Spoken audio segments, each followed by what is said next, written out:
witnessing the collapse of life as we know it, as perpetrated by the global military-industrial complex.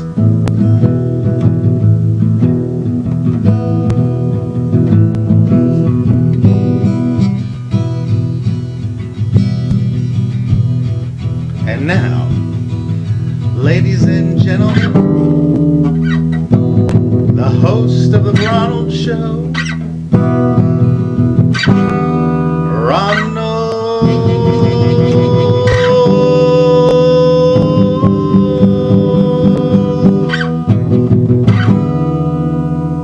Right? That's how you come up with the idea of Dreamers? Because yes.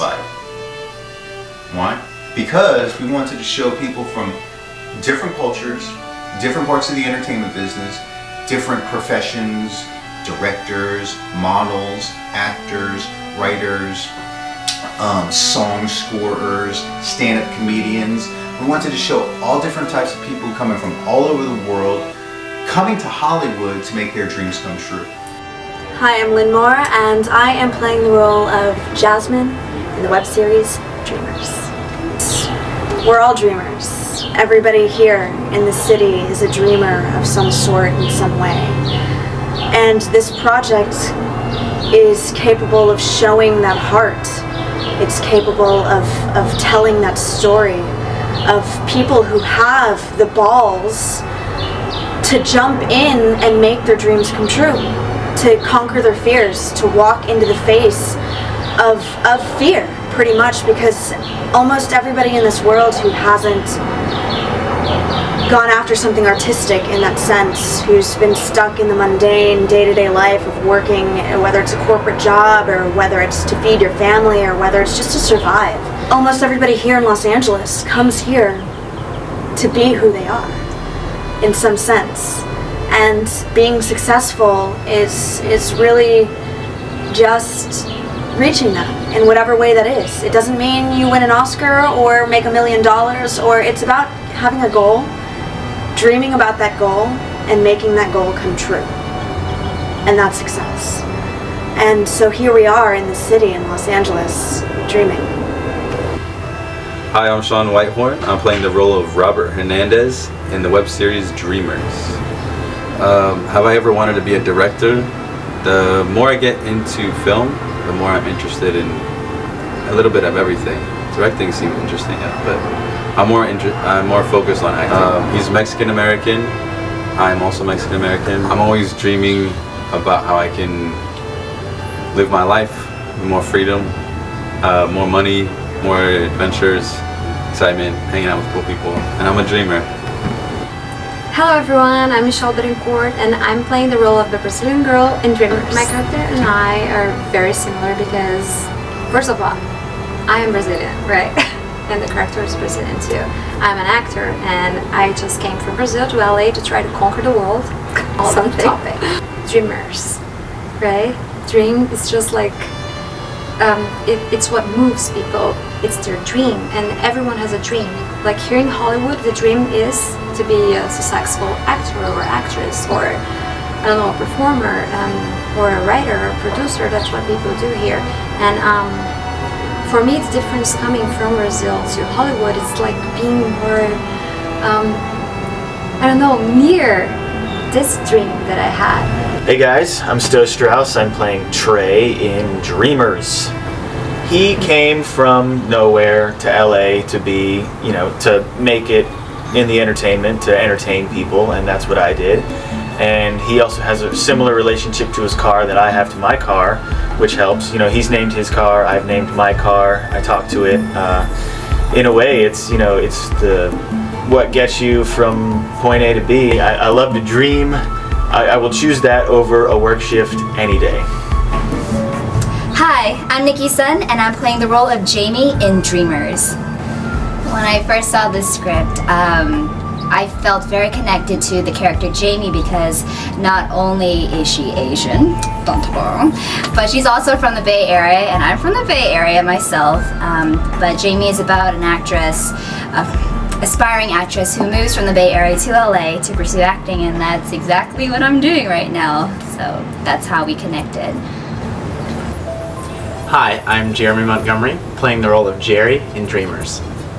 Jerry went to Harvard. He realized about halfway through that it wasn't what he wanted to do, that his dream was to be in films, to be a filmmaker. So he ultimately makes the leap and goes against the decisions of his family, his father.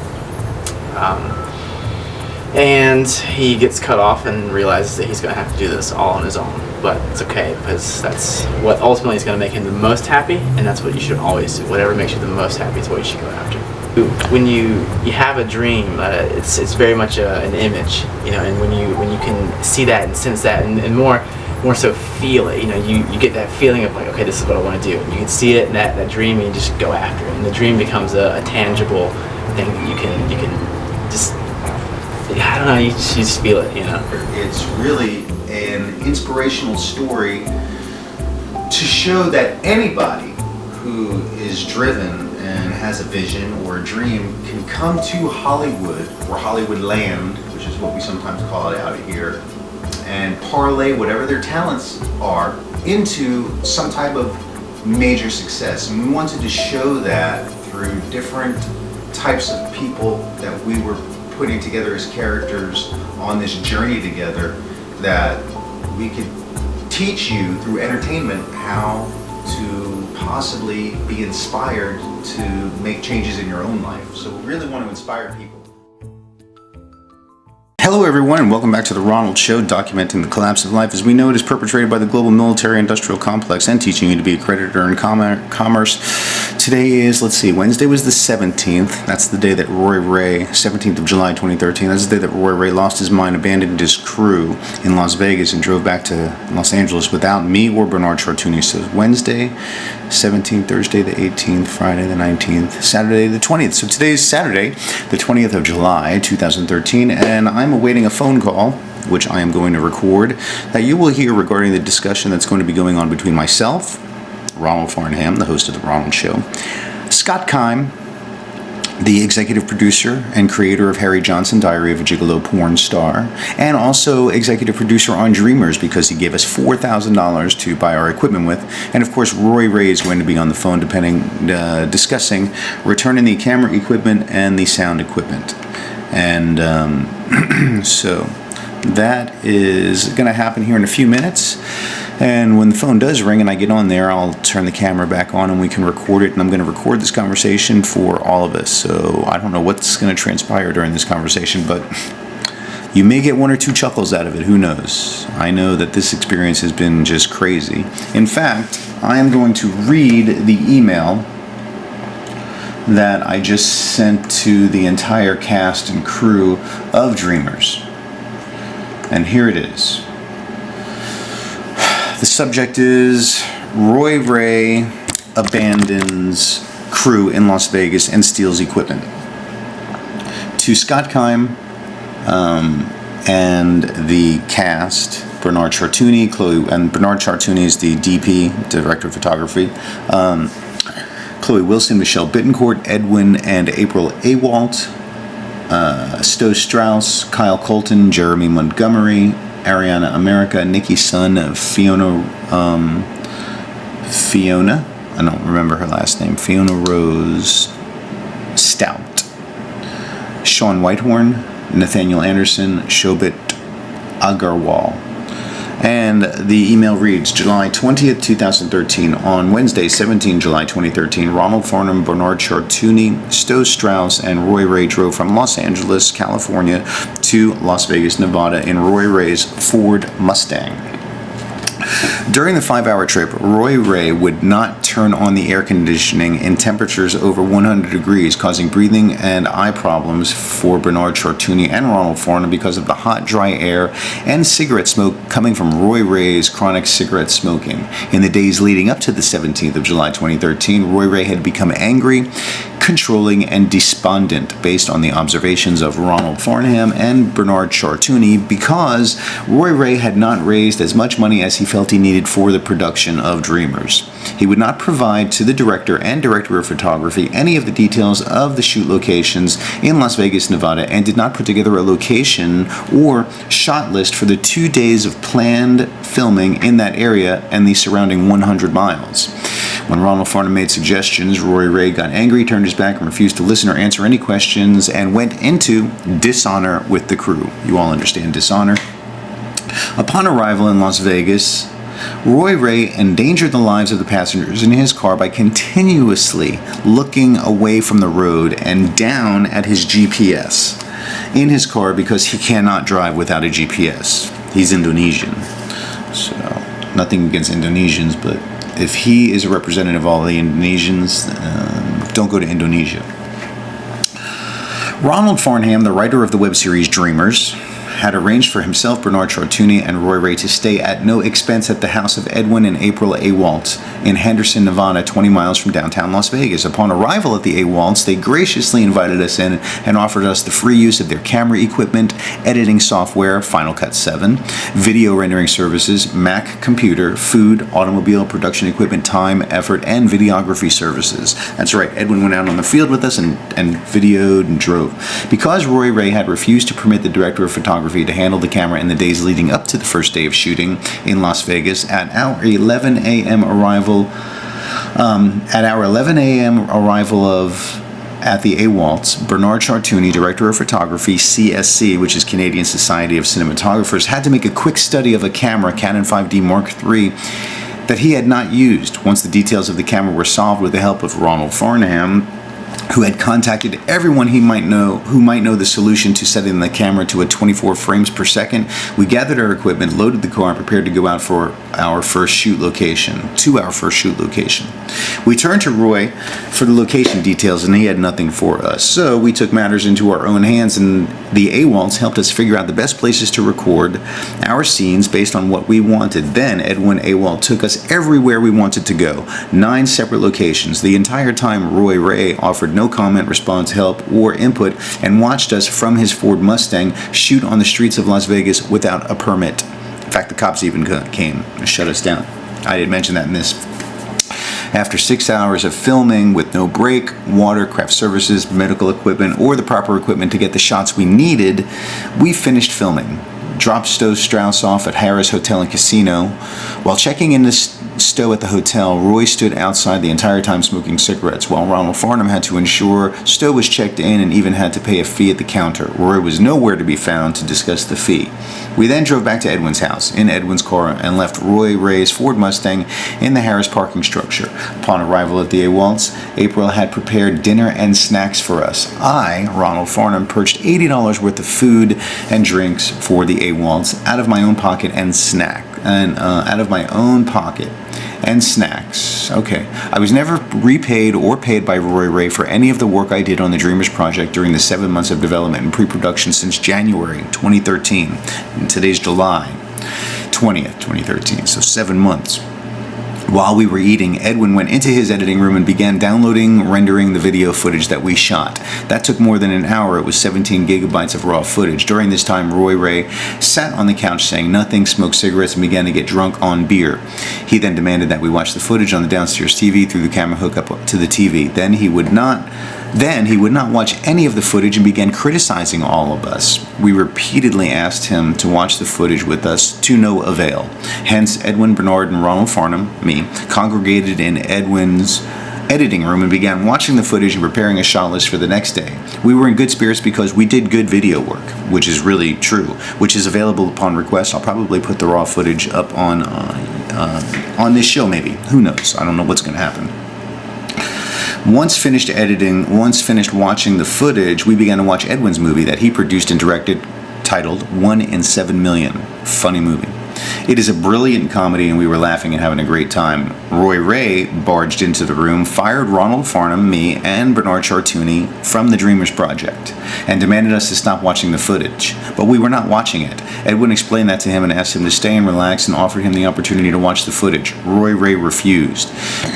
He went into the living room, packed up the camera equipment, and prepared to leave the house at around midnight. Ronald Farnham went to him and asked him to calm down and stay, and asked why he had become so weird over the last several days. Roy would not respond and attempted to leave with the $4,000 camera that Scott Kime paid for. Ronald Farnham told Roy to leave the camera. Leave it with me. It's not yours, pal. Roy complied, left intoxicated, called the police, told them a murder happened at the apartment, and then the police came and commandeered the camera. It's weird.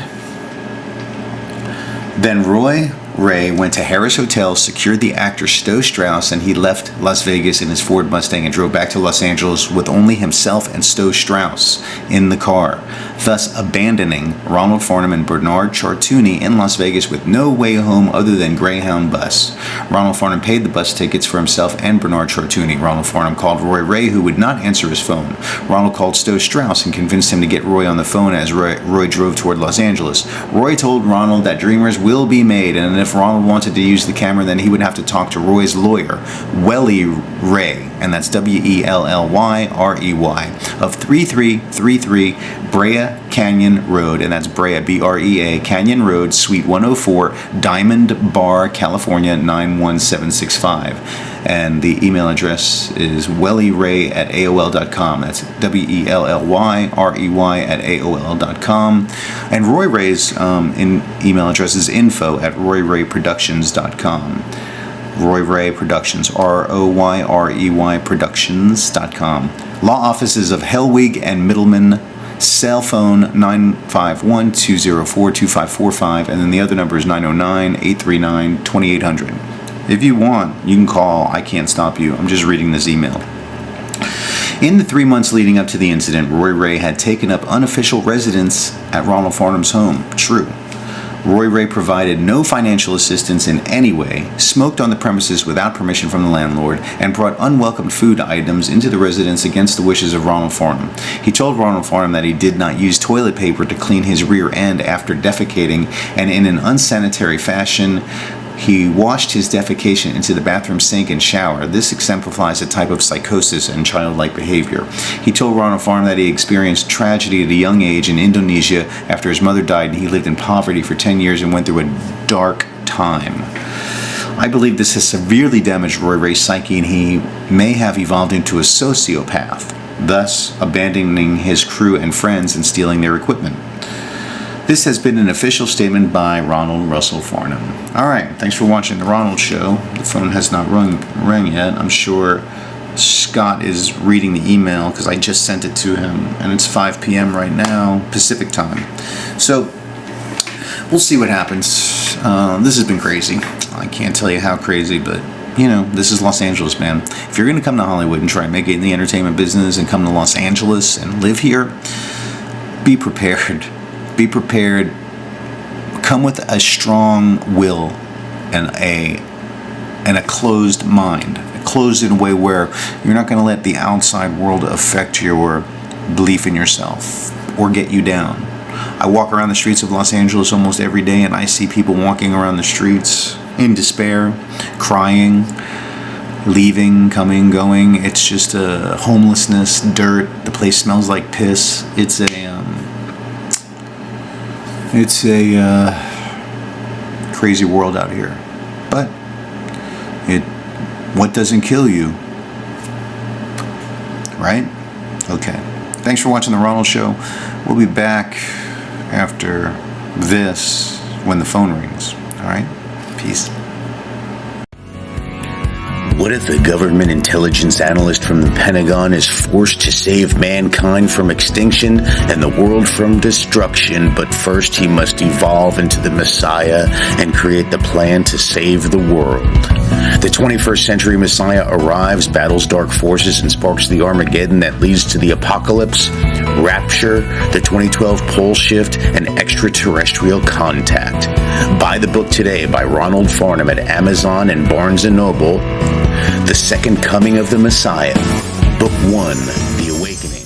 Hi everyone, and welcome back to The Ronald Show, documenting the collapse of life as we know it is perpetrated by the global military-industrial complex and teaching you to be a creditor in commerce. And in the name of being a creditor in commerce, remember to secure your certificate of live birth. Remember, you can make it yourself, or you can try and get it from the vital statistics office, or you might have to go to a bank, really, because remember, your body is your human vessel is a commodity sold on the banking market based on your certificate of live birth. So create one, or try and get it back from your governor of your state. Tell them you need your certificate of live birth, and turn over the birth certificate, reversing the trust, to the vital statistics office or to the governor. Now the phone's going to ring here in a minute. Scott's going to call me, and we are going to have this conversation on speakerphone, so you'll be able to hear it. I might not say much, but because I don't really want to do any talking, I'd rather let Scott and Roy Rey talk. All right? So we'll wait for the phone to ring. In the meantime, if you have not watched Season 3, Episode 10 of the Ronald Show, Urgent Message to Planet Earth, watch it, and then please email the link to everyone that you know. Weather patterns are changing, the ice cap is melting, and there's a huge methane lake underneath the North Pole, and if it releases into the air, it will be a major extinction level event, and everybody and everything on the surface of the planet will die. It will be a complete extinguishing of life on Earth. Alright, so I'm going to pause here for a second, wait for the phone to ring, and when it does, then I will come back to you. So we'll be back after maybe this commercial with one of my newer books. We'll see. Alright, we'll be back. Peace.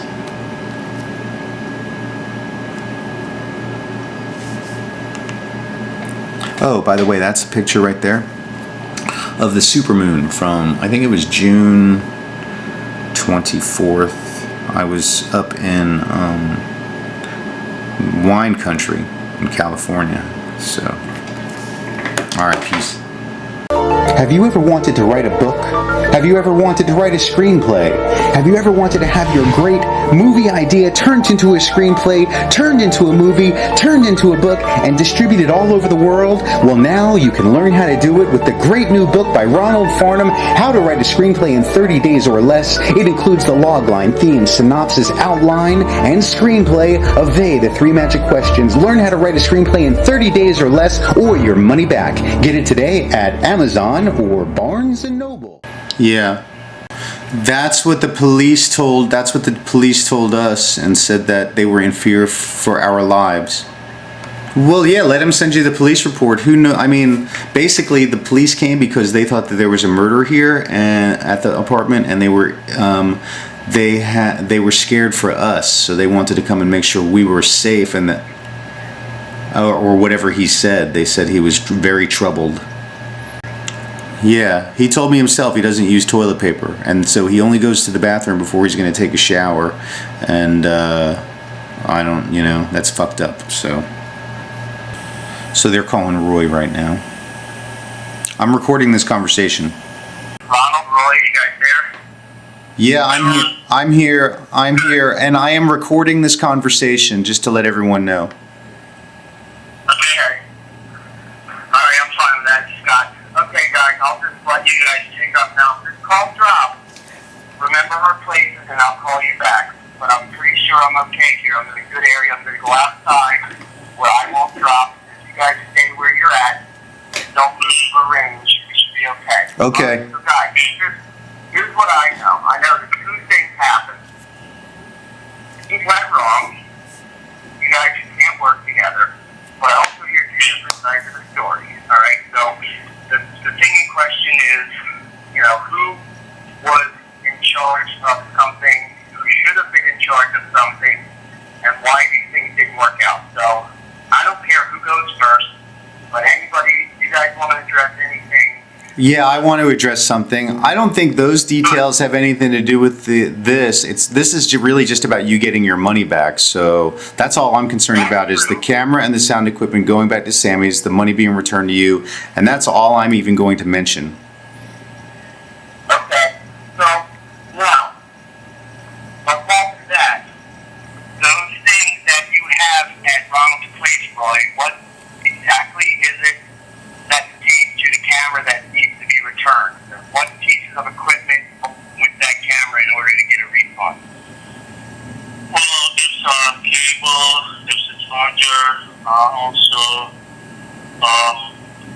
review of all the camera box still in Ronald. Ronald, did you get all the accessories that are left in Vegas? You bring it home, right?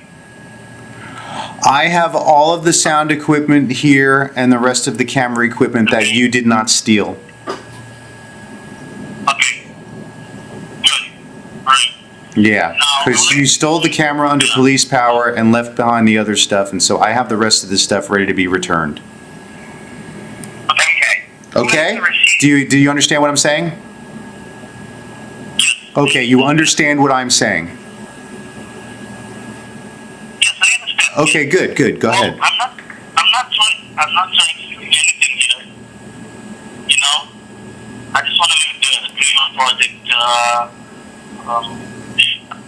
I just want to make the This doesn't have anything to do with the Dreamers Project anymore. This is about you giving the camera and sound equipment back, getting the money back, and giving it to Scott. I don't really care about the Dreamers Project, so that's what we're here to talk about. When we're going to return the equipment, what the money is going to process as, it's going to go on your credit card or something, and then you're going to give it to Scott, $4,000 total. That's all I want to talk about. Yes, I already, thank Scott that's the plan that I want to do. I'm going to return the money because I already contact those people on Kickstarter, which is my backer. And, I was a backer. You didn't contact me. I put in $50. How much did you put in? Yeah. Into Kickstarter? How much did you put in into Kickstarter? Well, I wish I can put something, but I can't. So you did not put any money into the Kickstarter project, correct? I'm sorry? Did you put any money into Kickstarter on the Kickstarter project? I did not Okay. put any money because I'm the creator. Okay, well, I'm supposed to put the money as the creator. I tried that once, it wouldn't work. What about the $3,000 that you put in? How do you count those expenditures? Did you use is that what you're claiming you used on your credit card? Before the project we put on Kickstarter, I already spent another $2,000 for that, but that doesn't count. That didn't go into the budget. Okay. So basically, what was in the budget? The larger portion of proceeds that were in the budget was my $4,000, and from there, everyone else, aside from your funds, were on the Kickstarter. That's what I'm to understand, because before there was an amount that you and I discussed that you had put $3,000 up, and ultimately that counted as the camera minus $1,700, because the camera was $4,700, and the rest of the money went to permits and procurement for shots and whatever else the actors needed. So initially your losses are not as much as you claim, because basically that $3,000 that you claim you put up for was never in an escrow account or in an account allotted to production of Dreamers. There's no proof of funds. I mean, I'm saying there's no recourse of expenditures. I have all the receipts, Scott. Let me tell you this. When I received the money from Kickstarter, I received not $5,000. It's $4,700. That's after 5% charge from Kickstarter and 4% charge from the Amazon. Now, when I received the money, it's $4,700. At the same time, I have $3,000 on the other account. All right, $3,000. When I buy the camera, all the money on Kickstarter is been spent using that money. So I have the $3,000. Now, when we do something else, say that when we location scouting or we went to the Vegas, all money is from my account. Now, what we're gonna discuss right now is that how to get Scott his $4,000 back. That's what we're discussing, giving Scott back $4,000. How are you going to give Scott back his $4,000? Yes, but what you guys is, I think what you can do is return the camera. Hopefully they won't charge you a restocking fee, but they may. On top of it, it should be more than enough. 15% is pretty standard, so it should be more than enough because I put 4,000 and the camera was 4,700. So that's not even going to go below 4,000. So there's the money for me right there. And you go back on the Kickstarter and read the terms. You can reimburse that account to Kickstarter and anything else that Amazon or Kickstarter takes out and include that on top of it so that I don't get charged. And as long as I get the 4,000 back, I can put it back to Chase because I suspended that amount on my card, so I'm not charged interest because it's resolved. So I have a case pending with them. And I told them until I get this straightened out, I may need to dispute with them. But now until it's either disputed through them, which it will be if I don't get any recourse, that I will let them know how this is resolved. So if we're going to resolve it that way, you guys have to pick a day to collectively return the camera with all the components and have, the money secured. But I think as collateral, it's wise for Ronald to hold on to the things until everything is straightened out. And I'm not coming there to mediate this. I'm 3,000 miles away, but I think you got to understand something. In all fairness, anything of your belongings that's in Ronald's possession will be returned to you once that money is back in my possession, and that's a promise because we are recording this call and I do keep my promise. So I think as collateral, anything you have that's in Ronald's possession is in his possession until you have my money reimbursed, and that's what my offer is, and that's pretty much solid. We're not changing on that. That's how we're going to proceed with it. So you need to pick a day to go back and put the things back in the bag, in the box, as neat as it needs to be for them to check it and be sure that it's warrantable for a return. And once we get that straightened out, the money goes back and your possessions are returned. So I think that's as simple as we can make it. Is that right, Ronald? Yes. Okay. I have 4 days in order to return that. It's a 15 days time frame. So I would like to do as soon as possible. How about tomorrow? I can't do it tomorrow, but I can go Monday afternoon. Monday sounds terrific. Okay, what time Monday? Where should we meet? Let's meet at Sammy's Camera at the earliest time that they open. I guess if they open at 9 or 10, whatever time they open. So whatever time they open, we can look on their website or call them. That will be the time, either 9 or 10 or 8 a.m. I'll be in the parking lot waiting to go in. Can we do it in the afternoon, say 12? No. No? Why do you need to do it at 12? Because if you do it in the morning, it's traffic from my uncle's. Yeah, well, I have to deal with traffic and public transportation, and I don't really care about any inconveniences. I had to take a bus 8 hours back from Las Vegas because you abandoned me and Bernard in Las Vegas and left us with no way to get home. So fuck you and your traffic. I'm going to be there when the place opens up in the morning. And if you're not there within an hour, then I'm going to take the stuff back, and we'll have to figure out when to do it. But you need to be there when they open up. Okay. All right. I'll be there. I think it's open at around 9 or 10. All right, let's make it 10 o'clock Monday morning. Okay. I'll be there, and maybe we should meet at the security. So,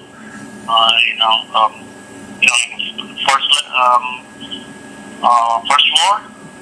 I'll be right outside the front door with the receipt, and we can go inside and walk up to the security counter.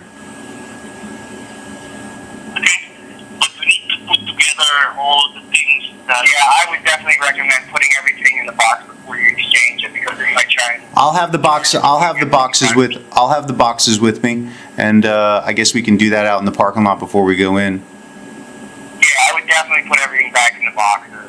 Because I know if you bring it in separate, they're going to go and be, bitchy about it and try and charge you 25%. You never know. Yeah. So let's just do that. Get your content back in the box, go into the store, and then once that process that takes place, then we can either get the money back to me. Once the money's back to me, I'll give you a heads up, and then the content, whatever you have at Ronald's place, will then be And that's my word on it, and that's Ronald's word on it. Yeah. As simple as it can be. Okay. So, all right. Well, Now, what about reimbursement for me and my work for the past 7 months, and you staying at my place for free, Roy, for 2 to 3 months? You going to give me any money for that, or do I have to take you to small claims court? what's that? You owe me money for work. Anyway, this doesn't have anything to do with that, but I'm just saying I worked for you for free for 7 months, and you stayed at my place for free for a few months and never gave me a dime, and you owe me money for that. I'm going to put together probably about, I'd say at least $3,000 of my work and time and effort, and I want you to pay me back that. Pay me $3,000, and then if you don't, then I'll have to work out a lawsuit and take you to court. And I'm going to ruin your reputation and your name. Scott? This has nothing to do with Scott. This has nothing to do with Scott. I can't help you.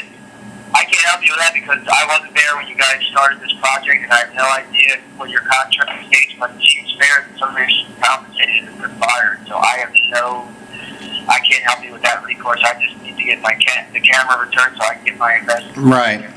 All right, Roy. Well, you think about that and how much you're going to pay me, and then we'll discuss it when we see each other on Monday, and then you can let me know how much you're going to give me. I don't have anything else to say. All right. Ron, I also work for free, Ron. I spent almost $5,000 on this project. Did you hire me as the did you hire me as the director? Did you as executive producer hire me as the director? Okay, that's all I wanted to know. You don't have to expand on that. Yes is the answer you said, and that's all that matters. You drop out every time we went to work. Oh, really?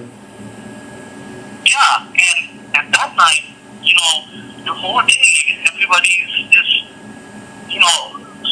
smoking and everything. No, not what we filmed. We never did while we were out on the road filming. When we got back to the apartment, we started eating and having beer and waiting for the footage to render. And I put a complete statement to Scott. I put together and I sent it to everybody on the cast and crew. And then I'll also send it to Roy Rey, your attorney, at his email address, Ray@yahoo.com or AOL.com. Scott, I'll send you that address. And then if you want, you can try and claim something like that, but that's totally untrue, and we have witnesses. And I put together the statement. We did not touch any alcohol or marijuana during that time we were out shooting. When we came back to watch the dailies, which you refused to watch, then we started eating dinner and having beer and smoking whatever we wanted. So, as did the actor. Did you fire Strauss? Because he smoked with us after the shoot. So, if that's an issue, it had nothing to do with our work during the day. I call everybody, and everybody's still on board. Oh, okay. Oh, okay. Well, you didn't see the statement that I put together yet, and I might send it to you, but everyone else has. Ron, I have also the police report recording that what happened at that night, and I did not tell the police that take the camera from you. I had to go out because you kicked me out from the house. Edwin also kicked me out from the house. I didn't kick you out. I came downstairs to stop you from leaving. April came upstairs and said, Roy's leaving. He's packing all his stuff to leave. I came downstairs and I said, where are you going? Don't leave. Stay here. Calm down. Watch the footage. And you said, I'm leaving. And you tried to take the camera. And I said, no, you're not taking that camera. That's Scott Kimes' camera. Give me my keys to my apartment and get the fuck out then. And then you left. So you decided to leave before I came. And then when I saw you trying to steal the equipment, I wasn't going to have a thief in the house, so I kicked you out, which you deserve. You are nothing. The camera belongs to the production, not to me, not to you, not to Scott. All the money that I bought from, everything is from Kickstarter. And let me ask you this, hold on a second. Wait, let me ask you something real quick. In your budget, did you claim in your budget a line item for purchase of equipment or it's purchase. You claim in your line in your budget. Okay. Then that purchase is outside of any agreement that you have standing with anybody because that was a decision you made beyond the line item as a scope of what you accounted for in the budget. You had a rental in the budget, not a purchase. That is a non-ownership entity. That thing needs to go back. I have the biggest stake in. So there's no dispute. You cannot say that it belongs to the production because money belongs to the people that belongs to the people that put the money up in there for those line items in the production budget, which state rental, not purchase or ownership of. And then anyway, if you do purchase equipment, you discuss that with other people before you make a decision outside of the production, the investors mainly. And then what you say to them is, to get the money back on this, it will be rented out at another place in time, and the rental proceeds will go back to you at purchase. And I cover those things, because I do this in business all the time. I can't just go buying. If I have $1 million job and I'm renting a crane for $20,000 for a month, I cannot go buy a $100,000 crane. Absolutely not. And expect people to say, hey, that's fine, not you own the crane. No, because they're going to want a piece of it. It doesn't work that way. So you just can't bring that into the equation, I'm sorry to say. I have a little more knowledge in that than that. So that's null and void, and that camera's going back anyway, so I don't care. But when you go to run this thing as however you proceed in the future, any of those things that are in your budget could say purchase and or rental. You get two budgets, not one saying rental, but two saying one is purchase and one is rental. That's an option. Okay, nobody had an option here. There was a decision made, and that buck stops with you, Roy, because you, as explained to me many times in our conversation on Friday, and again tonight, at least 3 times, that you're the producer, that it's your creative control. So you had to make the ultimate decision to purchase that, and you were way outside of your power to do that. I don't care what anybody says. So that camera, that's the reason why it's going back. And I told you before this even happened, and you asked me for another $2,000, I said you should not have purchased that camera. That wasn't a wise thing to do. And I don't care if you're adding the numbers up and thinking that it's going to save you money in the long run. It's just not part of the line item. It should have never been done. And I did tell you that. I told you to return that camera way before this. And that was just that's just common knowledge when you do anything. I don't care if it's a film or if you're doing infrastructure work like I do. But one person would do a lot for rental. The judge will even tell you that. I mean, that's law school 101. They teach that in 5th grade. You don't do it. So that's the decision that I made to buy the camera because at that time our DP, our original plan for DP, wasn't available to do the work. So I calculated that with just 1,000 or a few hundred more, we actually can buy the camera. And I'm thinking that at that time, Ronald introduced me to his friend, the DP Bernard, and at that time he calculated that, well, if he just get the camera and hire the DP that Ronald introduced to me, it's we still can make it. I mean, our budget can stretch out. The $3,000 that I asked you, it's because that Ronald introduced me with the Emmy-winning sound engineer, which is gonna make our sound. I actually am the producer, really, because I introduced you to everybody. You had nothing. You didn't even have a script. I wrote the script. I introduced you to Scott, who gave you the money. I took you to an Emmy-winning sound producer. I took you to Edwin's house, who was renting our footage. I did all of the casting. I put the crew sheets together. All you did was make some contracts and now try to steal stuff. Let me ask you something, Roy. Do you use toilet paper? No, I didn't use that. Okay. I didn't use that. Yeah, I didn't use that. I told you, I took a shower if I go to the restroom. Okay, I just wanted to clarify that. Yeah.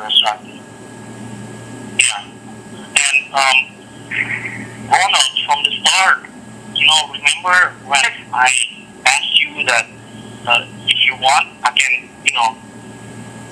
put you as a creator or something on Kickstarter. And you said to me that, well, that's fine, it's your creation. Yeah, your idea. I agree. Because I'm a good person. I don't fuck people over. I don't abandon people with no way home hundreds of miles away from where they live. Of course I'm a nice person. I wouldn't have expected you to do something. I liked your project and I thought you were going to be a good person, but you actually have a psychosis or some kind of a problem based on something that happened in your childhood that put you through 10 years of a dark period in your life, and you don't know how to talk to people, handle people, and you're not a producer. It doesn't matter if you graduated. Ron, if I talk to Scott, I'm willing to give you 50% of the profit after all is expand. Right, and that makes me an equal executive producer at 50%. If you're saying that right now, that you offered me 50%, then you have no right to even fire me because we're equal partners on the project. Let me finish. No, let me finish, pal. You've been doing all the talking. If you offered me 50%, then I'm half owner of this and you have no right to even fire me or control the equipment. Okay. I'm saying is, I'm willing to give you 50% of the profit after the expendable from the project, but not ownership. Profit, not ownership. Is the screenplay registered with The idea. Is the screenplay registered with WGA or the Library of Congress? The screenplay copyright under my production, Roy Rey production. Yeah, but is it copywritten with the Library of Congress or the WGA? Has it been officially you Library of Congress. Oh, you did that? Library of Congress, yes. You have the Do you guys have a writer's agreement? Because, yes, we do have writer's agreement. We do have writer's agreement. You know that's wrong. You know that. And, why you... When did you register the screenplay? It's after, it's been done a long time ago. When? I have to take a look. The registration number is not on the screenplay, and I've never seen a certificate of registration. Where would that have been mailed to? I do have in my document over here. Hear me out here, Ron. You're still my friend. No, that's not true at all in any way, shape, or form, pal. In fact, if you ever get within arm's reach of me after Monday, you're going to be in a world of hurt. Can I finish, Ron? Yeah, I'm finished. What do you need to tell me? We're not friends. We're not working together. I think I'm done. Let's just decide we're meeting at 10 o'clock on Monday, and we're going to return the equipment, and we're giving Scott his money back. We've already wasted enough of his time and energy and effort because you're a child. So I'm done. I'm done talking. You guys, I'll listen. You guys talk. There's a lot of spoilage here, everybody's sour, and it's for a reason, these things, what needed to be done, I think that this is armchair stuff because I wasn't in the room, and let me tell you, Roy, I worked with Ronald, and when we worked together, and he stayed at my house, and we worked while we were here together, and I went to California, and every time Ronald was working, there was no alcohol, no weed, nothing, and it was always professional, and I don't think that during a work day with any other cast or crew that Ronald would do that because I know his work ethic. And that's all I can attest to. Like I said, I wasn't there, but I got to stand by my guy here. I've known him for 3 years.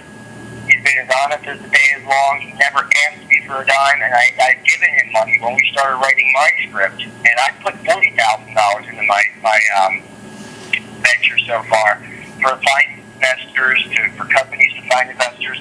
And Ronald never asked for a thing out of it, and never asked for a single thing, and I helped him with being generous because of his hard work, and because of his work ethic. I helped him publish his other book. I've given him money while he was writing the script, but he didn't want it, but I gave it to him anyway. I sent him things in the mail, just gifts and stuff, but because he refused on things, and I just know in my heart the way he acts and the way he works as a professional.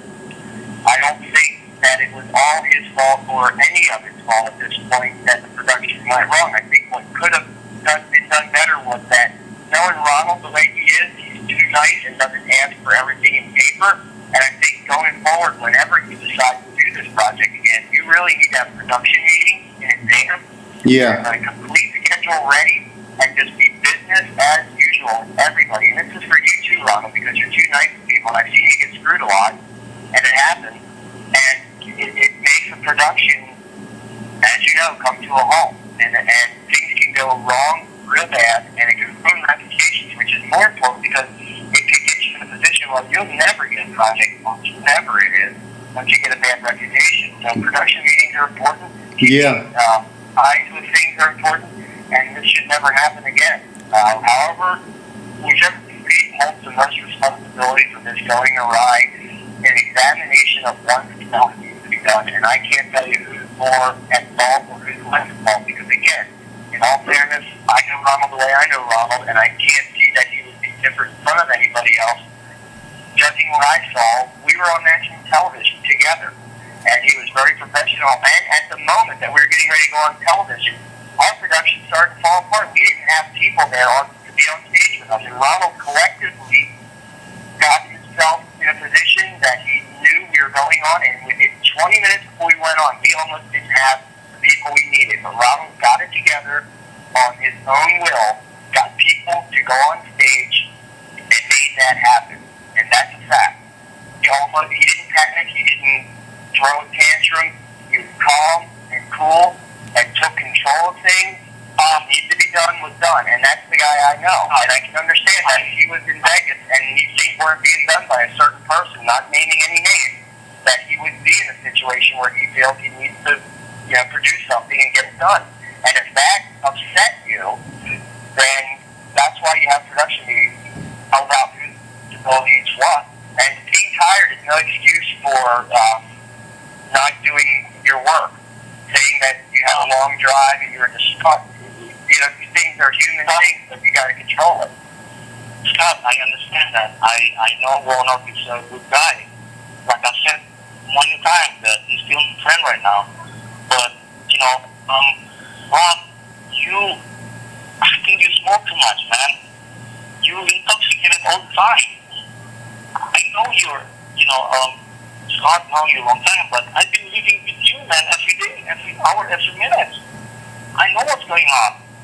You almost got heart attack. You said it twice.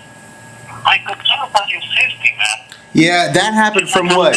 I was juicing vegetable juice, and I drank an energy drink and some coffee, Senka, that you brought into the house that I don't drink coffee, and I drank some of that early in the morning on an empty stomach while juicing, and then I smoked weed and continued to work on the schedule and casting in front of my computers for hours at a time, getting everything done that I needed to get done to make this shit happen. I handled my end. I can smoke. I have a prescription. You're a chronic cigarette smoker, and you're not even supposed to be smoking here cigarettes. And it also wipes you out and makes you tired and makes you unable to stay awake and work. You can't even drive safely because you don't even know your way around. You're always looking down at your GPS. If you want to talk about endangering people, let's talk about something like that. I'm allowed to smoke. I have a prescription. Doctor gave it to me. I can use it whenever I want in my own home. That's right. Yeah. In California, but you cannot smoke while you're at work. And I didn't. You're under production. I didn't. And I didn't. Oh. And I have witnesses to that. Ron, I asked the police report that happened that night, and showing, you guys are, drunk and drunk out. And, this is true right now, man. It's my creation, man. I taught you to do with this project. Oh yeah, definitely. I don't want anything. Dreamers is yours, man. I don't want any part of it. Believe me, you can have it. You go make it on your own, just as long as Scott gets his $4,000 back. As long as you get him his $4,000 back, however you do it, great. You go ahead, you do your project. I'm done with it. I have a lot of other stuff I'm working on. I put aside many things for the past 7 months that I could have been doing and wanted to be doing to put my time and energy into that. I should have 2-3 more books published by now, but I put that on hold to help you. And if you're turning this, if this is all about marijuana, and you're judging me like that, then that's your problem, not mine, because I have a prescription. I can do whatever I want in my own home. You have no right to do it. And I let you stay here for free in my own place, and you're turning my own lifestyle against me and doing this kind of a thing and stealing from people? Okay, all right, pal. You keep at it. See how far that gets you in your career. Because I don't know if you've walked around Hollywood that much, but there's a big green haze of smoke over this whole fucking city, man, and everybody on set smokes. Except for you. And you can't handle your alcohol, right? Didn't you go ahead and get drunk and freak and do what you did?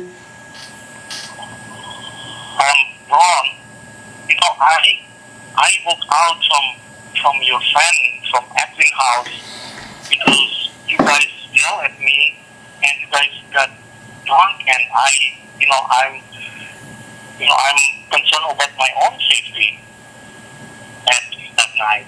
Why did the cops go back to the house and wonder if somebody if they were afraid for the people at the house because of your suspicious behavior? Because apparently you even told me, Roy, that you were acting suspicious. They wanted to check back and make sure. Roy, when we got back to the house, did you drink beer too with us? Did you have beer? Well, I only have a half of can of the beer. Oh, really? Yeah. April said you had plenty of beer and were drunk. Because she served them to you. She said she served you about 5 beers. No, I didn't drink. No, I didn't drink. And the police report is showing that, this what happened. When I walked out from your friend's house, I had to climb the gate because you have to use card or something to get out.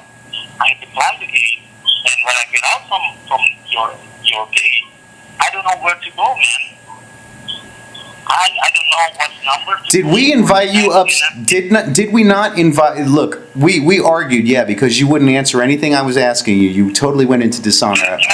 No, because I want to say this. Did we invite you to stay several times, to eat, to come watch the footage, to come upstairs, and you refused? I already saw the footage. No, you never watched all of the footage. You did not watch all of the footage. Scott, can I finish my story? Yeah, well, I'm interested in the footage because you told me that continuity was bad, and that was the reason for that and the irresponsibility of people that were engaged in smoking marijuana while they're on it. I would get them down. That was what I told you. The continuity of the footage was horrible. That had nothing to do with the storyline. I will tell you what today, but let me finish my story about when I get out from the house. Okay, when I get out, I don't know what am I doing. I was shaking. I was scared. I afraid of my own safety. Because you guys in the room is kind of like against me and yell at me and kick me out from the house. What can I do at that time? So I don't know nothing. It's the area, the neighborhood, it's new to me. So I had to call 911. When I call 911, they came and they keep asking me for an hour what's going on. And I kept refusing them to tell what's the truth. Okay? When the second and the third cop come, when they check my backpack, that all the $200 camera bag, but there's no camera in it. And they'll be suspicious on that. And they said, if you don't tell the truth, if you don't tell what's going on, we will detain you. So I had to tell the whole story. I didn't tell the cops to go to your place, but they made me to report what's going on. So I tell the story. And they took the camera and the phone from you. Not because of me, because they checked my camera bag. 200 camera bag without camera in it. So they took it.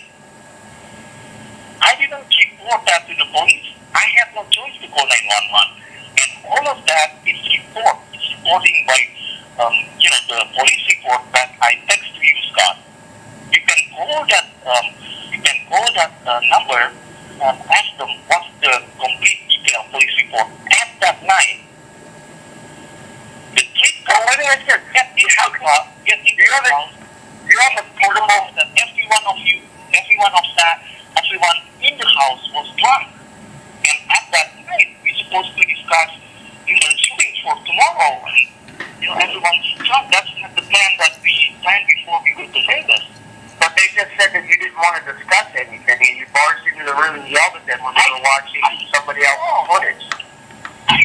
have footage. I've got a footage.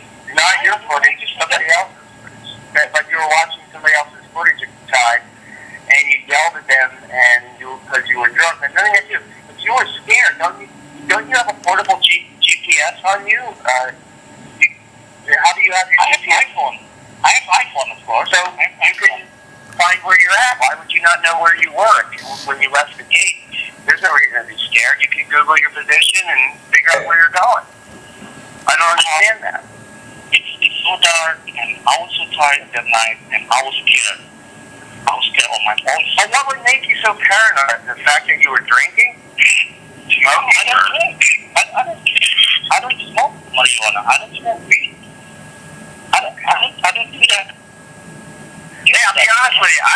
I've been out in the middle of the ocean 140 miles, and I've lost GPS because of the positions I'm in, and I rendered where I was with a compass, but I never cried and worried about it. I'm just wondering about if all the behavior with everybody is more or less a problem of you not being able to take control of the situation as you thought you would, and that's maybe why the production didn't work. I'm not saying anything bad about you. I'm just going to say that maybe have to render to yourself that you need to either empower people who can take control, and maybe that's what Ronald did, and you didn't like it, and realize that it wasn't a bad thing, and things were probably going to go in the right direction because of the fact that you had a good crew. Because behind every good person, whether it's a producer, a boss, or anything in any life, in any way, shape, or form in work, you have to have people behind you that are good and better than you in order to be successful. Maybe you just took it the wrong way. And just as advice to you, I wouldn't be so panicked about small things. If I were like that every day, I'd be in a world of problems because I have to deal with shitstorms every single day. And I've been to court more than Ronald knows how many times I've been to court. Not because I've been sued, but because people I work for don't get paid, and I know a lot about court. I've gone to court probably 8 or 10 times a year. This year I only went 6 times, so it's been a good year. And Nice. talk about pressure. When you have people's money and you have internal pressure, Roy, you have to stay calm. And when you're working on a project, you have to have meetings. And if somebody's doing something, you have a discussion with them. You don't ignore them. You don't be despondent, and you say to them, this needs to be done. How's this going? But I talk to you because I think at this point it's not playtime; it's work time. So I don't want you guys drinking so much if you're rendering footage. If that was the case, I don't know. But what I'm saying is, I'll be so despondent and so aggravated when somebody else takes a position of leadership, because I think maybe that's what happened here. There's too many people attesting that it wasn't any one person besides you that had a problem. So that's neither here or there, because we all know what we're doing here. We're going to return the camera, and Dreamers is going to happen with you and not the crew that you ensemble. But I'm just soundly giving you some advice. It's not easy trying to be the boss. I understand that, but just so you know, you have to be a little more responsive when you're working with people and have these meetings and agreements in place before something like this should happen again, because it can really litigiously affect you. You can end up in a world of financial hurt if you get the wrong person with money on the wrong side. And I'm just trying to be friendly to you because I deal with lots of money every day, and if I were to curl up into a ball and end the day because I was tired or didn't feel like talking to somebody, I wouldn't be where I'm at today. It's a shame that everybody had to go through this, and I hope everybody is successful at what they want to do, including yourself. And I'm more concerned about Ronald and I, and that's at the end of the day. That's my advice to you. Now that I collectively heard every side of the story for the past 2 days and kind of get a better position on it, my judgment says that it's not any one person's fault that you hired, but it may be just your behavior toward those people that kind of got everybody in this position. That's just my opinion. But there's nothing bad against you. I'm just telling you that I've worked with tons of people, and I've met tons of people, and I know tons of people with tons of responsibility and money. I'm a pretty good judge of character, so my opinion on it is my opinion, and take it for what it is, but it's also sound advice. So, I don't know. I wish you luck. I wish everybody good luck. And like I said, it's unfortunate. I really wanted to see this thing happen, and I especially wanted to see it happen for Ronald and also you. But, you know, it's obviously not going to continue. So, you know, now that we've all aired our grievances, I think, you know, we know what we're doing, and you guys are going to meet, and nothing confrontational. Please just, you know, let's just return that camera, and then from there, let me know that you had received the refund and how we're going to approach the return of the proceeds to me, and then we'll all be out of this by the end of next week. Yeah, let's discuss that real quick. How exactly do you get your money back? Or is that money going to go back on Roy's credit card, and then he's going to have to take the cash advance out and send you a check, or what? I don't care how he does it, but I think what you can do, if you read the terms and agreement of Kickstarter, I think, but this may be a bad idea because they'll probably charge you a fee for it. With probably their 5 and 4%, you probably get a swipe for 9%. If you put money back onto that project and tell them you want a specific person to be refunded, then they'll refund that specific person. That may be difficult. It may be the best thing for record to do that. Or, you know, like you said, he can put it back on his credit card and then do a transfer to my. I already called Chase and I have a case number for this. Oh, okay. And I can have Chase just work with his card company. So either way, once we get the camera returned, we can do that. But as collateral, you're gonna hold on to those things that he has. Yeah. Incentive to get the ball rolling. So we will figure that one out. I think it's kind of to assume that Amazon and Kickstarter will do it for nothing is probably the wrong assumption. But they do have a clause there that you can return that money through them to be returned to people if the production or the product or whatever you're doing comes to a halt. So it's gonna take time for that. And you know, my suggestion is just, you know, I just want to put the money on the production and, you know, send a production check to you directly. And, you know, everything is recorded on the bank statement, so that's good. And I would like, you know, you to, you know, hold everything against me, and also Ronald everything against me, because, you know, legally, you know, I still have time to make this project happen in 2 months. But morally, I already promised to you guys that I'm gonna return the money to all backers, because, you know, I'm not the guy who. Like I told Scott yesterday, that, you know, I don't have property, I don't have a fancy house and everything. All I have is just my name. Oh, you said you have property in Indonesia and a house, so that's a lie. Well, and you don't really have a name either. Yes. The property that is in the house is from my grands and my grandpas. Okay, well, whatever. Stop your sob story and let's just get on with the frickin' issue, which is how long is it going to take for you to give Scott his money back? They're going to credit you Monday, and then you're going to immediately write a check off of that account into however you do it, and he should have his money back by Monday afternoon or Monday night. It shouldn't take a long time. I don't know what you're getting at about it's going to take a while. This should be immediate. As soon as you're credited, then you got to get Scott his money. You can go to this bank where your production company has a checking account, have that card swiped and that amount put into your bank account, and you can even wire transfer it to my account. I paid I paid Patrick, our line producer, by getting his Wells Fargo savings account number and depositing money the day he needed it right into his account. It took about 3 minutes, not even, and I was on the phone with him when he watched it go into his account. So there's, you know, this is America. This happens real quick here. Yeah, we're not in a third world country, Roy.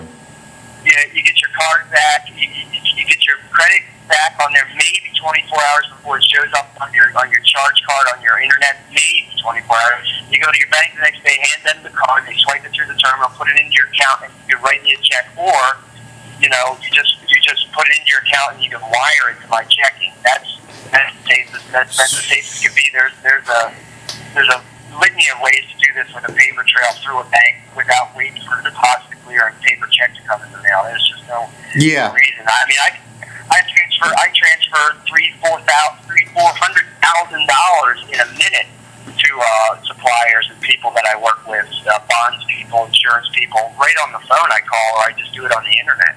And it's there as soon as I hang up the phone or click the mouse to, sign off. It doesn't take long. Yeah, so let's Roy. Well, as soon as I got credit on my production checking account, I will write you a check. Why does the money have to go into your production checking account when the money is going onto your credit card? You can immediately transfer the money that's back on your card into Scott's Chase account. He already said that he's done that before and worked it out. It's just a credit card company to credit card company transfer. It should take the same. It should be same day. You need to have it done by Monday, and he needs to have his money back because you'll be credited immediately, and then you guys can conduct that business. You'll call Scott and you'll call your credit card and say the money. You'll find out that the money's been credited to the account. Then you'll call Scott, and you guys will contact the card companies, and you'll make that transfer on Monday. That's when it's going to happen. It's not going to be dragging out for days and weeks and months while you still try and scramble to make Dreamers happen, which is not going to happen. So you need to get Scott his money back immediately. Yeah, you can't continue your production until this chapter's closed. But I would say, it's very simple. You get your credit card credited, then you call your credit card company and say that I wanted to determine, or you just go to your bank and you just have them swipe your card, and I give you an account number to deposit that transaction into. That's how I paid our line producer who lives in Culver City. I did it all over the phone. Whenever anybody needs to be, they got paid into it. You can ask Ronald that. Yeah. Fuck around. I will send you money as soon as it's credit from my account. I will send you money. That's why I'm concerned, because just a few minutes ago you said it would take a while, and a while can be. Sorry to say that. I don't want to. I'm not a nasty person. You should know this. But I'm just saying. Yeah. We had a discussion about this, and it shouldn't take a while. A while is several weeks, and that's just not going to. I know. If you're using Kickstarter again, that's going to take a while. I don't know what I'm just saying to you as a suggestion. You may not want to do that because they may charge you the 5 and 4%. But yeah, that's fine. It depends on how they're doing it. But if you're fine with, if you get your credit card reimbursed, I think it's pretty simple. Yeah, I'll do that. Do it however you want to do it. Okay, so what you're saying is you're not going to go through Kickstarter. You're going to get your credit card credited, the amount that you have to pay Scott, and then you're going to make an immediate. You're going to go to your bank, swipe your card, have them send that amount to Scott's account number, and then it'll be done, and you can do all that on Monday. That's correct. Is that what you agree to do? Well, when I got back from when the store gives me credit back. All right. Well, when the store gets credit back, you need. Yes, right. Okay, fine. Human agreement. Here's the thing. Let's just say what I said originally. By the end of the week, this will all be history, but it's not going to take a while. Which in a while, in my opinion, is several. I agree with that. I agree. All right. So we're going to see by the end of the week. That's our deadline. And as soon as that happens, you get your belongings back, and everybody goes off into the sunset. And hopefully, everybody will still be successful. Because I wish nobody ill will. But I'm just saying, when you needed the money and you called me 3 times the night before, you know what I did that night? After I worked 16 hours that day. That was not a long day for me, but I worked 16 hours a day. I got your call, the third call, and I went online. I transferred funds at 10 o'clock at night my time, put that money back, paid off part of my card, put that money into Kickstarter, which originally I wanted to send a check because I really wanted Ronald to have the money. But because I had a concern that something like this might happen, because like I said, I just do business and I can understand things. So just say, things can be transferred very quickly. Like when you needed the money, it went in there and that wasn't a problem. The only glitch was that when I paid off that card, I'll give you that, it take like 32 hours for that payment to be received for the card to be good. So you understand we didn't have a glitch, but I'll give you that. It may take 24 hours or 48 hours for the credit to be received, and then we'll see by the end of the week we're all paid. I got you on that. That's fine. We all agreed. That's the only while it's going to take. Okay. And one more thing. When I go to the bank, transfer the money to your account card, Ronald, can you at the same time, bring all my belongings? Oh, no. No, I'm going to go back to my place, and when you're done at the bank and you're on your way, I'm going to place all of your things out by the curb, and I'm going to wait next to them by the curb, and when you show up, you're going to give me the clicker, I'm going to go back inside, and you're going to load your car up, and we're never going to speak again. That doesn't feel right to me, but I want my, as soon as as soon as I transfer the money, you will see, the receipt and everything. What are you expecting me to? Look, man, I'm coming public transportation, dude. I'm not lugging all this crap down there. I'm bringing a couple bags for the boxes for the equipment, but that's it. Like I just said. Yeah, here's the deal. Look, you get the camera returned and on the Bank of America. But you're not going to get your things the morning that the camera's exchanged. You're going to get your things the minute that the money goes back into my account. That's Yeah. Yeah. And when it goes back into the account, then you can figure out how one or the other. I think it's probably fine for you, Roy, since you stayed at Ronald's place for 3 months to make the effort to go to Ronald's place and collect your things after I'm reimbursed. I mean, he's not giving you a problem. He just completely told you that he'll give you the clicker for the garage door. You can open the door, get your things, and leave. And then that's fine. It's not that difficult of a process. If he had to go back from Vegas for 8 hours, plus work on this thing for 7 months, plus not get reimbursed or not have any ownership of it thereof or anything coming to him, you can inconvenience yourself by going back to the place you stayed for 3 months and then getting your things after unpaid. And I think that's pretty Scott, when I stay at his place, I stay on the floor. I sleep on the floor. And I also give him a ride wherever he goes. Okay, but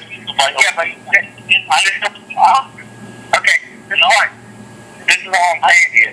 When the money goes back in my account, you'll get your stuff. You're going to get your stuff. He's not being difficult. He just explained you're going to go to his house and get your stuff. And that's the way it's going to, you're not in any danger. You're just going to get your stuff, and that's it. But I got to get my money first. The bank holds collateral. If I want a loan and I don't have, and I have insufficient funds, I have to have a percentage of this money as collateral. I want to borrow money against my house. I have to stamp it on with equity. I have everything works on collateral. Your stuff's not coming back to you until I get my money back. And that's pretty simple. We're not trying to be nasty. It's just the way business works. So everybody has to learn here. And I've always told Ronald that. We need stuff in writing and for anybody we can. And this is how it's going to go. You're going to return that when the money goes back into my account. You're going to get your things. And this has been recorded. So everybody's on the same page here. We can't lie about what we're saying because we're all being accountable here for this. So, you're going to get your stuff. If I have to fly to California and personally give you your stuff, which Ronald would never keep from you, I will do it. Okay, just for the record. But Ronald will give you back your stuff. I know that you will. Let me do it. Okay. All right, Ronald will give you. Yeah, I tried to give it back the other day, but I'm glad that he didn't because now we have collateral. So your laziness, Roy, for not wanting to drive over here actually paid off. Thank you so much for your laziness. All right. So anyway, one more thing. I already emailed all the cast that the production, James Web Series production has been postponed. And, until further notice due to location and financial difficulties. Now, I didn't mention about what happened in Vegas and everything. And I, still, put Ronald's name in a good name. And I'm kind of hoping that it's going to same thing, the same way with me. Nobody's going to slander you. Nobody's going to slander you. And I'll give you an email. I'll send you an email. I'm sure Ronald will agree as well to do so. Nobody's going to slander anybody. There's nothing more to this than funds for the project, and that's why it's postponed. Nobody's going to say bad things about anybody. After everybody's paid off, nobody's going to care.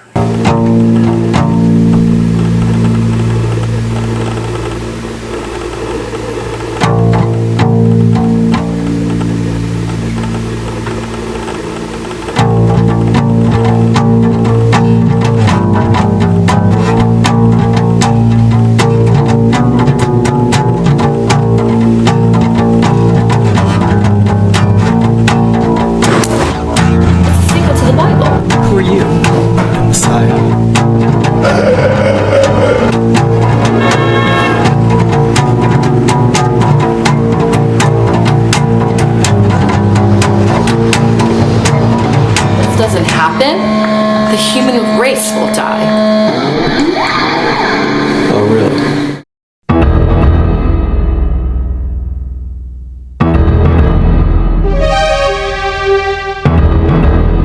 The first commandment is to maintain a global population under 500 million.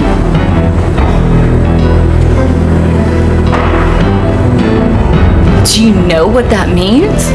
It means 6.5 billion people are going to die at the hands of the Illuminati unless we stop the Iranians from detonating that dirty nuclear bomb at the Hollywood and Vine train station. The Iranian suicide bomber cell is located at the Vibe Hotel on Hollywood Boulevard. This isn't Scooby-Doo. Please! Little blood drink and turned your stomach? Guide them through the bomb. What is this? Fucking Batman and Robin? I had become part of something that I no longer felt right about serving. It's Hollywood and Vine, not Vine Hollywood. Don't you know anything about American culture? You silly Russian. The global military-industrial complex. Leading the charge of the carnal feminine. Ah, yes. The Messiah. My book. It's the solution. How is that the way the world is?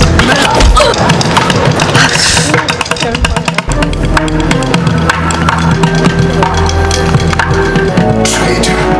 Who are you working for? If I was cartoon character, I'd be Woody Woodpecker.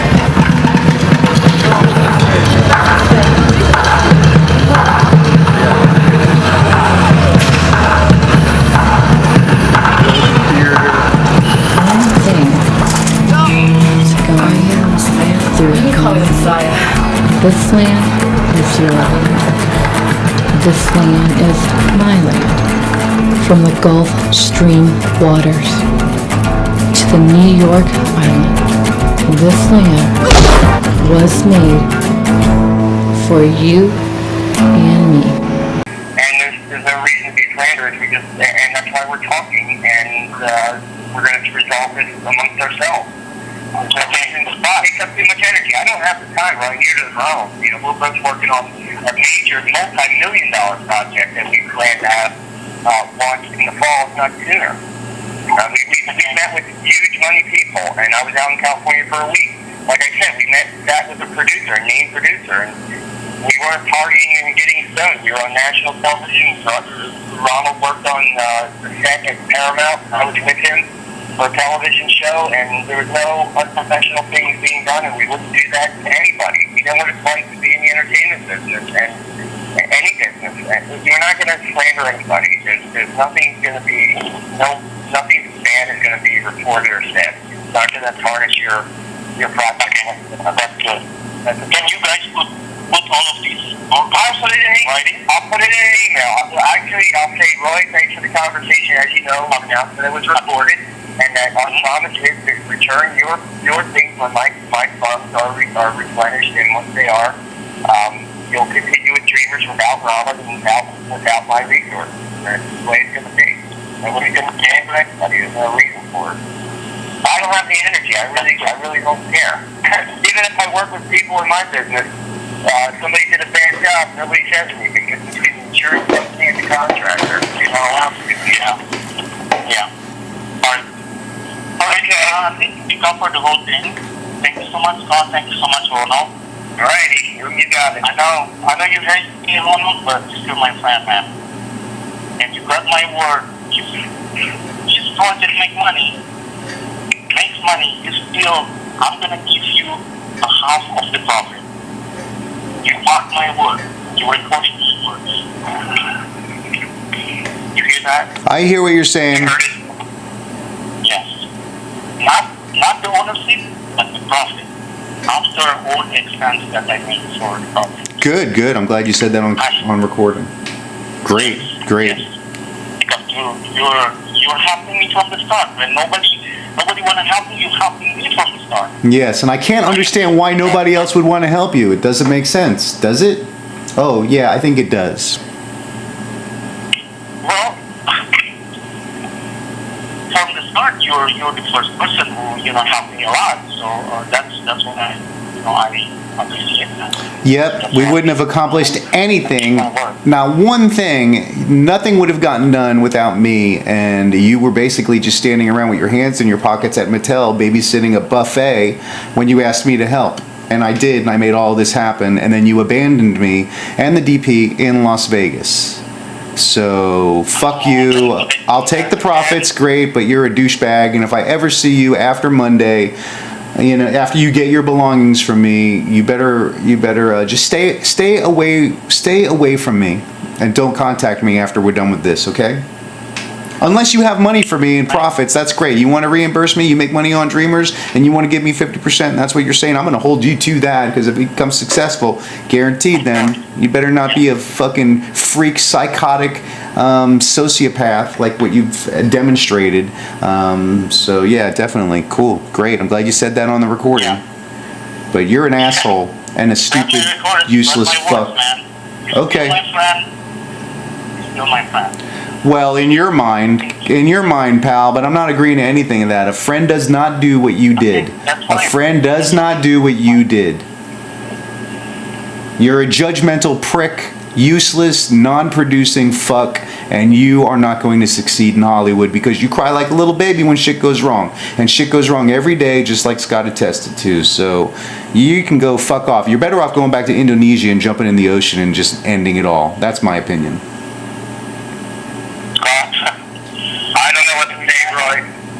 I don't know what to say. Yep, I'm good. You guys will meet, and we'll get this whole thing buttoned up. I'm going to go on the computer right now and send you an email. Like I said, I would. I appreciate your time, and next time we talk, it'll be that, I can confirm that I got the money, and we'll all be good. And that'll be the end. Okay. So you're going to email me. I'll email you tonight. I'll email you the terms of the agreement and confirm that you got the email, and I'll keep that in the folder, and we'll see how things go. Should be over the end of the week. I'm sure of that. Okay. Thank you, sir. All right. You got it. You're welcome. I'll talk to you later. Bye-bye. All right. All right, Ronald, I'll call you back. Okay. All right, bye.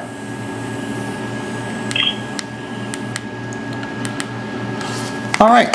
Thanks for watching the end of Dreamers. Thanks for watching The Ronald Show, documenting the collapse of life as we know it is perpetrated by the global military-industrial complex and teaching you to be a creditor in commerce. So, Scott's calling back. Bye. Peace. Hey, Scott. Now available at Amazon and Barnes & Noble is Harry Johnson, Diary of a Gigolo Porn Star.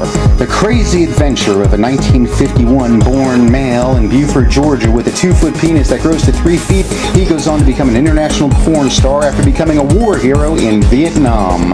Get it today at Amazon or Barnes & Noble.